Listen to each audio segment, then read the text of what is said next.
بسم اللہ الرحمن الرحیم الصلاۃ والسلام علیک یا رسول اللہ وعلی آلک و اصحابک یا حبیب اللہ۔ لاکھوں کروڑوں درود محمد اور آل محمد پر کہ جن کے صدقے اور وسیلے سے اللہ پاک نے ہم پر اپنی بے پناہ عنایات جاری رکھی ہوئی ہیں۔ معزز سامعین کرام السلام علیکم۔ ہمارے ادارہ درود اکیڈمی کے ایک مخلص ساتھی، انہوں نے اپنا یہ مشاہدہ مجھے تحریری طور پر سینڈ کیا۔ لکھتے ہیں کہ حافظ بھائی، میں ایک مسجد میں امامت کے فرائض سر انجام دے رہا ہوں اور اپنا آبائی گھر چھوڑ کر کسی دوسرے شہر میں یہ فرائض سر انجام دے رہا ہوں۔ فیملی ساتھ لے آیا، لیکن رہائش کا کوئی خاص انتظام نہ تھا اور کرائے کے مکان پر رہتا تھا۔ تو ایک دن درود شریف کی کتاب پڑھ رہا تھا، اس میں ایک درود شریف لکھا ہوا تھا کہ جو شخص چاہتا ہے کہ اسے اللہ پاک اپنا ذاتی گھر دے تو اسے چاہیے یہ درود شریف کثرت سے پڑھا کرے۔ تو کہنے لگے میرے دل میں درود شریف کی عظمت پہلے سے تھی اور میں درود شریف کثرت سے پڑھتا تھا، سو میں نے اس درود شریف کو پڑھنا شروع کر دیا۔ اور کہتے ہیں کہ میں نے 6 سال اس درود شریف کو پڑھا اور ناغہ نہیں کیا، اور 6 سال بعد اللہ تعالیٰ نے مجھے اپنا ذاتی گھر دے دیا۔ ایسی جگہوں سے انتظام ہوا کہ وہم و گمان میں بھی نہیں تھا، اسباب بنتے چلے گئے۔ تو جب میں نے ان سے یہ مشاہدہ انہوں نے مجھے سینڈ کیا تو میں نے ان سے پوچھا، آپ نے 6 سال میں تبدیل نہیں کیا درود؟ کیا کبھی آپ کے دل میں یہ نہیں آیا کہ میں کوئی اور درود پڑھ لوں؟ ظاہری بات ہے، ایک سے بڑھ کر ایک مشاہدے ہم سنتے رہتے ہیں مختلف درودوں کے، تو دل میں آ جاتا ہے کہ یار یہ والا زیادہ فضیلت والا۔ تو کہنے لگے حافظ بھائی میں نے تبدیل نہیں کیا، مجھے اللہ تعالیٰ کی ذات پر یقین تھا کہ درود سے ملنا ہے اور اسی درود سے ملنا ہے، سو میں نے اس کی ذات پر یقین رکھا اور اس نے مجھے بہتر جزا دی، اور 6 سال بعد اللہ تعالیٰ نے مجھے اپنے ذاتی گھر کا مالک بنا دیا۔ تو میرے عزیزو، اچھا یہاں میں بتاتا چلوں، انہوں نے مجھے درود نہیں بتایا اس وقت کہ وہ کون سا درود پڑھتے تھے۔ کچھ لوگ کومنٹ میں پوچھیں گے کہ کون سا درود پڑھا انہوں نے مجھے درود نہیں بتایا، نام نہیں بتایا کہ کون، بس انہوں نے مشاہدے میں درود شریف لکھا۔ تو آپ بھی کوئی سا بھی درود پڑھ سکتے ہیں۔ مثلاً اگر آپ درود رحمت پڑھتے ہیں تو آپ درود رحمت پڑھ کر ہی دعا مانگ لیں، اس سے بھی آپ کو فائدہ ملے گا۔ ہر درود میں ہر فائدہ ہے۔ اور کچھ دن پہلے ایک سوال پوچھا گیا تھا کہ کیا درود رحمت ایک مکمل درود ہے؟ دیکھیں، درود کے مکمل ہونے سے کیا مطلب لیتے ہیں آپ؟ اگر تو آپ کہتے ہیں درود بھی ہو اور سلام بھی ہو تب وہ مکمل درود ہوتا ہے تو یہ غلط بات ہے۔ جب آپ بات درود کی کریں گے تو صرف درود کی بات ہوگی، اور جب بات درود اور سلام دونوں کی جائے تو درود اور سلام پھر گنیں گے ہم۔ مثلاً سوال پوچھا گیا کیا یہ مکمل درود ہے، درود رحمت؟ تو جی ہاں، بالکل یہ ایک مکمل درود ہے، اور اس کا ترجمہ ہے اے اللہ حضرت محمد صلی اللہ علیہ وآلہ وسلم پر رحمت نازل فرما۔ جملہ مکمل ہو گیا۔ اگر تو میں یہ کہوں اے اللہ رحمت نازل فرما، تو سوال یہ پیدا ہوگا بھائی کس پر رحمت نازل فرمائے؟ پوری بات کرو، درود پورا بھیجو، کس پر؟ کیونکہ ہمیں نہیں پتہ، صرف یہ دعا کی گئی کہ اے اللہ درود بھیج یا اے اللہ رحمت نازل فرما۔ جب بات مکمل کرنی ہو تو پھر ظاہری سی بات ہے نام بھی لیا جاتا ہے۔ تو اس درود میں آلریڈی ہم ذکر کر رہے ہیں کہ اے اللہ حضرت محمد صلی اللہ علیہ وآلہ وسلم پر رحمت نازل فرما، تو اس کا مطلب ہے درود مکمل ہو گیا۔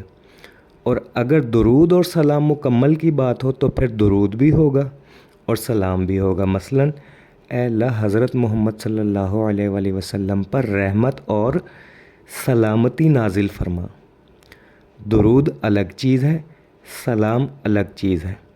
دونوں کو اکٹھا پڑھ لے تو بہت ہی اچھی بات ہے، دونوں کو الگ الگ پڑھ لے تو بھی اچھی بات ہے، اور دونوں میں سے کسی ایک کو پڑھ لے پھر بھی پورا پورا ثواب ملے گا. یعنی اگر ہم نے درود پڑھا ہے تو درود کا پورا پورا ثواب ملے گا.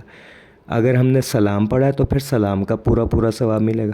اور اگر درود اور سلام دونوں پڑھ لیے تو پھر دونوں کا پورا پورا ثواب ملے گا. تو میرے عزیزو، درود رحمت صلی اللہ علی محمد یہ ایک مکمل درود ہے. میں نے آج سے 12 سال پہلے اس درود کو ورد کرنا شروع کیا تھا. 12-13 سال، شاید سال بڑھ گیا اور 13 سال ہو گئے ہوں. اسی درود سے اپنا سفر شروع کیا تھا اور آج بھی اسی درود پر قائم ہوں. میں نے کبھی چینج نہیں کیا. جمعے والے دن جو مرضی درود پڑھ لوں، ورنہ میرا جو ورد ہے وہ صرف درود رحمت ہے. 3000 کی تعداد سے اس کو شروع کیا تھا اور بستر پر لیٹ کر، یہ بھی نہیں کہ باوضو ہو کر، بستر پر لیٹ کر اس درود کو پڑھ کے سوتا تھا 3000 مرتبہ. 3000 کی تعداد سے میں نے اس کو شروع کیا تھا. اور اپنے زیارت رسول صلی اللہ علیہ وآلہ وسلم کے تمام خواب، اس کے علاوہ دیگر مشاہدات، برکات اور کرامات، یہ سارے مشاہدے اپنی کتاب انسائیکلوپیڈیا میں نے بڑی تفصیل سے لکھے ہوئے ہیں. اور سٹارٹ کی ویڈیوز میں بھی میں نے یہ سارے مشاہدے بیان کیے ہوئے ہیں. تو اگر یہ درود مکمل نہ ہوتا تو پھر ہمیں کیسے برکات نصیب ہوتی؟ اس کے علاوہ میں نے اپنی کتاب خوشبوئے صلاۃ و سلام میں بھی ایک مکمل باب درود رحمت پہ لکھا ہے، اور اس میں لا تعداد مشاہدوں کو میں نے قلم بند کیا ہے کہ درود رحمت کی برکت سے کیا کیا کرامات وجود میں آتی ہیں.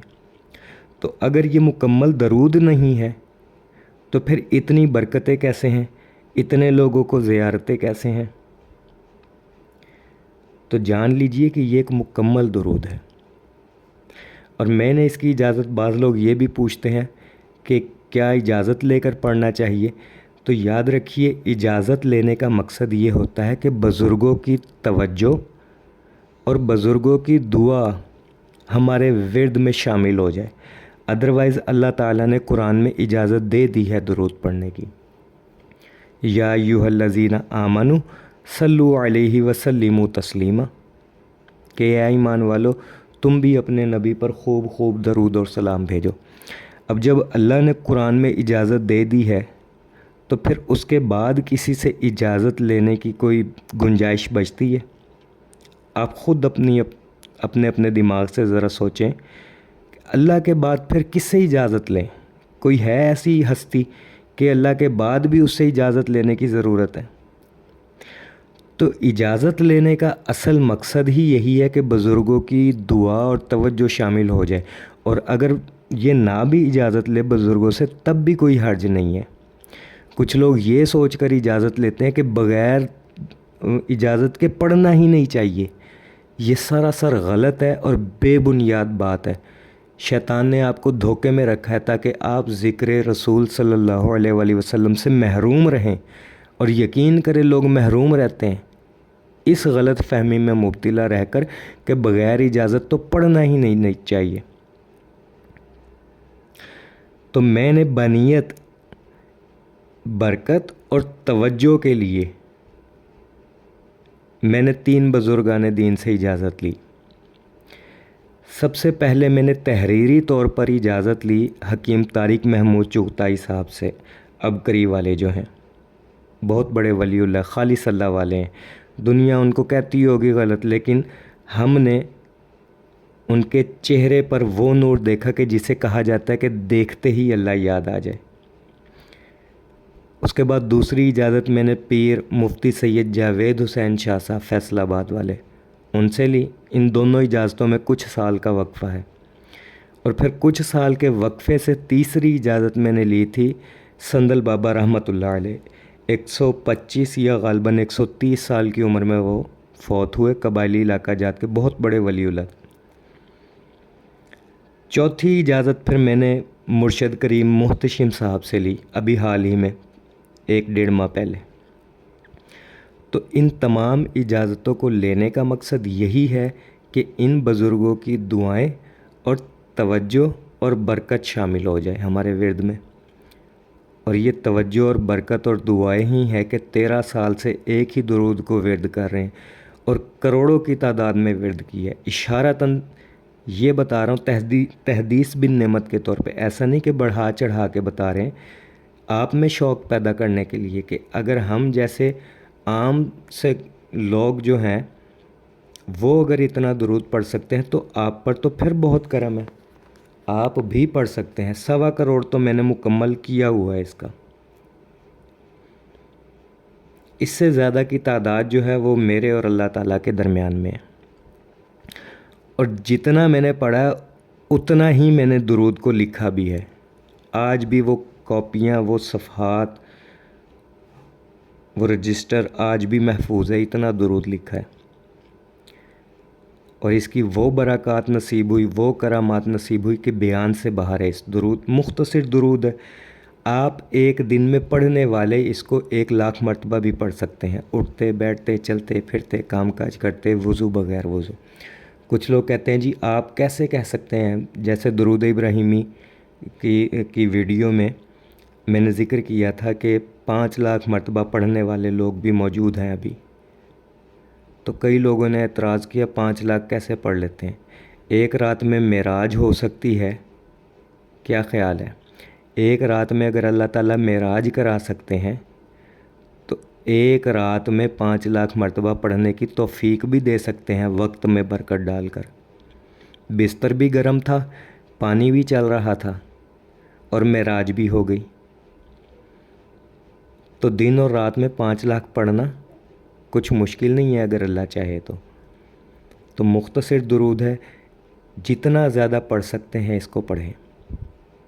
میری دعائیں آپ کے ساتھ ہیں، آپ لوگ بھی میرے لیے دعا کریں کہ اللہ پاک اسی طرح درود شریف کی دعوت دینے، درود پڑھنے، پڑھوانے، لکھنے، لکھوانے اور اس کی اشاعت و تبلیغ کرنے والا بنائے رکھے۔ صلی اللہ علی محمد، صلی اللہ علی محمد، صلی اللہ علی محمد۔ السلام علیکم۔